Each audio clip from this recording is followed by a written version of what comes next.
या अविनाशी जीव मरेगा तो नहीं, पर दुख तो भोगेगा ना, सुख तो यही भोगेगा ना, मुक्ति तो इसी के लिए मिलेगी ना, मोक्ष इसी के लिए मिलेगा ना, ब्रह्मलोक में यही जाएगा ना। इसलिए जीव को जानना हमारा पहला कर्तव्य है।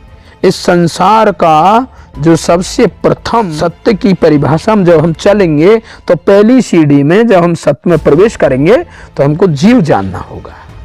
पहला झूठ इस संसार में मैं शरीर, पहला सत्य इस संसार में मैं जीव हूं। जब सत्य में प्रवेश करना चाहेंगे तो जीव से चालू होगा, झूठ में प्रवेश करना चाहेंगे तो मैं शरीर। ये सबसे भयंकर झूठ है, ये सबसे पहला झूठ है इस धरती का, और इसी में ये पूरा जगत लगा हुआ है।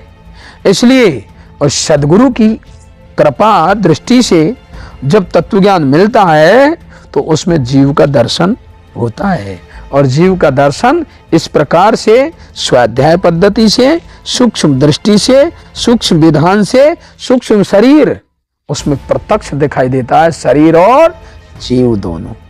इसलिए भगवत कृपा से मानव जब भी कहलाया जा सकता है जब हम जीव और शरीर को दोनों को अलग अलग जाने, तब हमको ये निश्चय समझ में आएगा मैं ये हूं, मैं ये नहीं, ये मेरा साधन है। कहा गया ना साधन धाम मोक्ष कर द्वारा, साधन है और मोक्ष के दरवाजे पर ये ले जा सकता है। अब प्रवेश करना तो जीव का काम है ना। इसलिए जीव को जानना सर्वप्रथम हमारा फर्ज बनता है मानव जीवन को।